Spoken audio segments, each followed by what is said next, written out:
A few weeks back, I had shared with you on dealing with anxiety, and as I was continuing in the past few days, thinking upon the same theme, a psalm that came into my mind is Psalm 140. Psalm 140 is an interesting psalm where you will read the psalmist actually pouring out his heart before the Lord, pleading to the Lord that may the Lord come and rescue him from the troubles.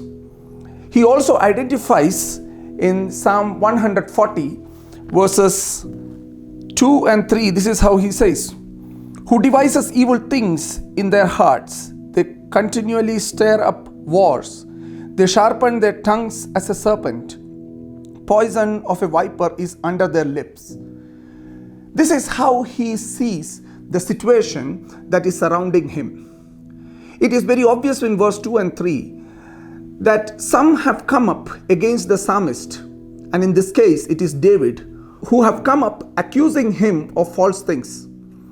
And now it pains the psalmist, and all that as a righteous man he can do is to pour out his heart before the Lord. And when he pours it out, you find a very human emotion that is poured out. That is, in verses 8 to 10, you will find the psalmist actually pouring out his heart so intensely before the Lord that he is now pleading for the destruction of his enemies. There has been discussion among Christian scholars that can this be a prayer of a Christian? Frankly, in the New Testament understanding, such a prayer is not right for a Christian to make even against his own enemies. However, here the very human nature of the psalmist is depicted as it is in his words. Today, as I discuss with you, I want to draw your attention to the last two verses of this psalm, Psalm 140 verses 12 and 13. And this is what the psalmist says: "I know that the Lord will remain the cause of the afflicted and justice for the poor. Surely the righteous will give thanks to your name. The upright will dwell in your presence." The previous verses up to verse 11 either is a plea to the Lord to come and rescue him, or it is the identification of the enemies that he is facing. But the beauty of the psalm is that at the end, the psalmist ends this singing of this psalm by expressing his confidence in the Lord. What are those important things that we must take note of? First one, the confidence of the psalmist that the situation may go wrong, but nothing wrong will happen to him, originates from his personal relationship with the living God. He says, "I know that the Lord will maintain the cause of the afflicted." It is the personal touch that he has. It is the personal knowledge. When he says, "I know," the psalmist is actually meaning that I have experienced, my knowledge of God is out of my experience. And this is very beautifully presented also in verses 6 to 8. He keeps repeating his personal connection with the Lord by repeatedly using "my." This is what he says in verse 6. "I said to the Lord, you are my God." Then he says, "Give ear, O Lord, to the voice of my supplications. O God, the Lord, the strength of my salvation, you have covered my head in the days of battle." So, 4 times in 2 verses, he repeats "my." And in relation, it is to the Lord as you and me, you and I, and it is "my." So it is all about his direct relationship with God. And then he says, "You are my God." Then he says, "My salvation." And finally he says, "You have covered my head in the days of battle." That means you have protected my head from the enemy's target. So it is the personal relationship. In the past, if he looks back, he can remember number of instances when he has trusted upon the Lord and the Lord has proved his faithfulness to him. And that is the foundation for the psalmist to say that even now when my enemies accuse me of things falsely, I will not fear, because I know that when the situations can go wrong in my life, I know that my God knows me. He is my salvation. He is my protector. What does he do? How does he know? What kind of God is it? He has known one thing personally in his life, that the God whom he knows, the Lord whom he knows, will maintain the cause of the afflicted and justice for the poor. He is the God who, despite all other things, he knows that my God will not do anything unjustly with me. If he allows something to happen in my life, it is out of God's justice. The justice will make sure that false accusations against the psalmist will not stand longer. It will be rejected and there will be deliverance for him. So at this moment in his experience, the psalmist David may be experiencing a situation where he feels that I cannot escape. I am accused falsely and I stand before people as a guilty man.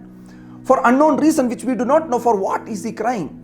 But he is still confident in himself that I know of one God who takes side of the poor just to bring justice. He will establish justice against the wicked. In verse 13, he says, it is I who know. Then who is this I?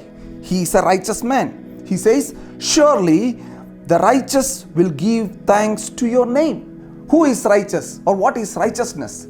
The righteous is the man in the Jewish understanding who has a covenantal relationship with God himself. He is bound to God and found in the Lord out of the covenant that this living God has made with his forefathers. Out of that covenant, he knows that my Lord will be faithful to me. So it is the psalmist's trust in the Lord, confidence in the Lord, but it is actually God's faithfulness in this covenantal relationship that gives him the guarantee that I will not be let down. My God will come to rescue me. It is out of the covenantal status. So the confidence of the psalmist upon the righteousness of God is purely based on the unmerited faithfulness of God to his people.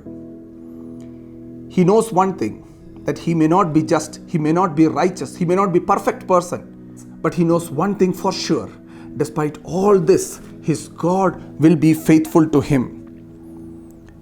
That gives him the guarantee that he will give thanks. The righteous will give thanks to your name. God's name will be blessed by the righteous one who stands in close relationship with God and who finds refuge in God's faithfulness rather than his own righteousness or his own standing before the people.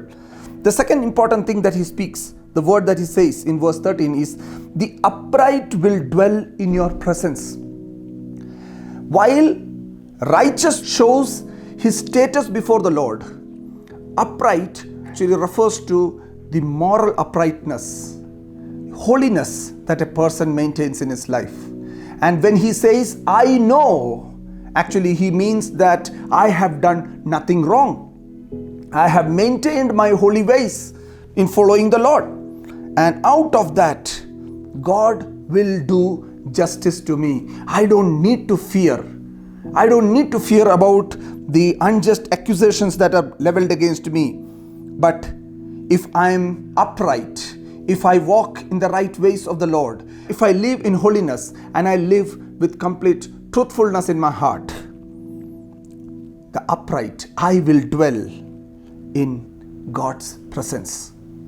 And in God's presence, there is complete security, safety, and protection. There is nothing that can harm him. And that is why the psalmist when he sees everything has gone wrong, everything has gone wrong against him, and people have plotted, set traps for him to be captured, psalmist is confident of one thing, that I know my God, that he will do justice.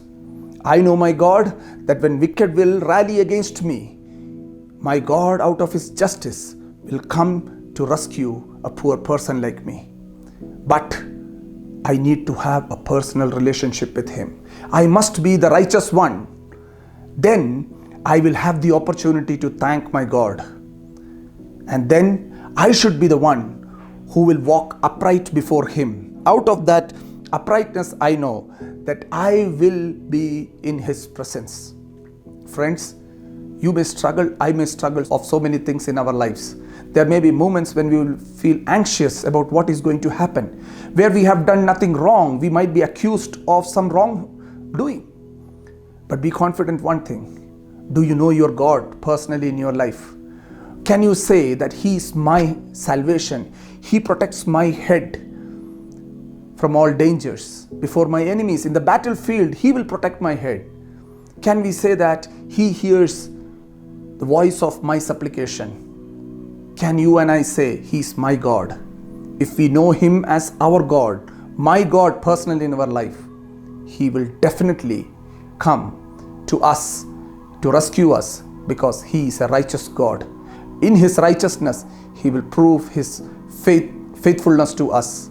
And when he proves his faithfulness, all that is required for us is not to fear about the circumstances, but to make sure one thing, that we will be living uprightly before him. If we live uprightly, the Lord will make sure that we will be in his presence.